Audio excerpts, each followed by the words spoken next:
राजस्थान के एक छोटे से गांव में एक पुरानी हवेली थी जिसे लोग शापित हवेली कहते थे। गांव वाले उस हवेली के पास जाने से भी डरते थे। कहते थे कि हवेली के अंदर एक कमरा है जो सालों से बंद है और जो भी उस कमरे को खोलने की कोशिश करता है उसके साथ कुछ अजीब घटता है। गांव में रहने वाला 16 साल का अर्जुन बहुत जिज्ञासु स्वभाव का था। उसे भूत प्रेत की कहानियों पर विश्वास नहीं था। एक दिन उसने अपने दोस्तों राहुल और सीमा से कहा, ये सब बस लोगों की बनाई हुई कहानियां हैं। मैं उस हवेली में जाकर सच्चाई पता करूंगा। शाम ढलने के बाद तीनों हवेली की ओर निकल पड़े। हवेली बहुत पुरानी और जर्जर थी। टूटी हुई खिड़कियां, झूलते दरवाजे और चारों तरफ फैली धूल देखकर सीमा डर गई। उसने कहा, अर्जुन, मुझे लगता है हमें वापस चलना चाहिए, लेकिन अर्जुन ने उसकी बात अनसुनी कर दी। वे धीरे धीरे हवेली के अंदर पहुंचे। अंदर का माहौल बहुत ठंडा और सन्नाटे से भरा था। अचानक ऊपर से किसी चीज के गिरने की आवाज आई। राहुल घबरा गया, लेकिन अर्जुन ने कहा, शायद कोई पुरानी लकड़ी टूटी होगी। कुछ देर बाद उन्हें वह बंद कमरा मिल गया।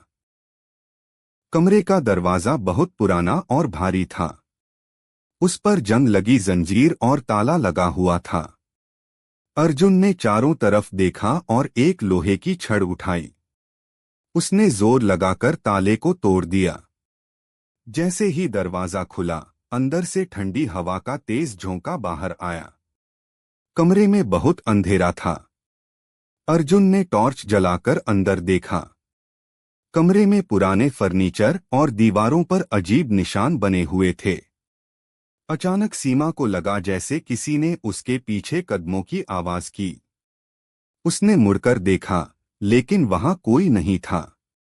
तभी दरवाजा अपने आप जोर से बंद हो गया। तीनों घबरा गए। राहुल ने दरवाजा खोलने की कोशिश की, लेकिन वह नहीं खुला। अचानक कमरे में हल्की फुसफुसाहट सुनाई देने लगी। आवाज इतनी धीमी थी कि समझ नहीं आ रहा था कि कोई क्या कह रहा है। अर्जुन ने टॉर्च घुमाई तो दीवार पर एक पुरानी तस्वीर दिखाई दी। तस्वीर में एक परिवार था, लेकिन उनके चेहरों पर अजीब उदासी थी। जैसे ही अर्जुन ने तस्वीर को छुआ, कमरे में रखी कुर्सी अपने आप हिलने लगी। सीमा डरकर रोने लगी। अचानक टॉर्च बंद हो गई और पूरा कमरा अंधेरे में डूब गया। फुसफुसाहट अब तेज हो गई थी। उन्हें ऐसा महसूस हुआ जैसे कोई उनके बहुत करीब खड़ा हो। राहुल ने कांपते हुए कहा, कौन है वहां? कुछ पल बाद दरवाजा धीरे धीरे खुल गया और बाहर से चांद की हल्की रोशनी अंदर आई। तीनों बिना पीछे देखे भागकर हवेली से बाहर निकल गए। अगले दिन अर्जुन को तेज बुखार आ गया। वह बार बार नींद में वही कमरा और फुसफुसाहट सुनने लगा। उसने अपने दोस्तों से वादा किया कि वह कभी उस हवेली के पास नहीं जाएगा। कुछ दिनों बाद गांव वालों ने देखा कि हवेली का वह कमरा फिर से बंद था और उस पर नया ताला लगा हुआ था। लेकिन हैरानी की बात यह थी कि किसी ने उसे बंद करते हुए नहीं देखा।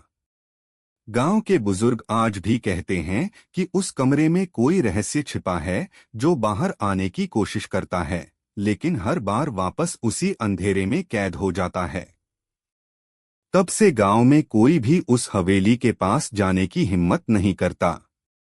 कहते हैं, रात के सन्नाटे में आज भी वहां से हल्की फुसफुसाहट सुनाई देती है।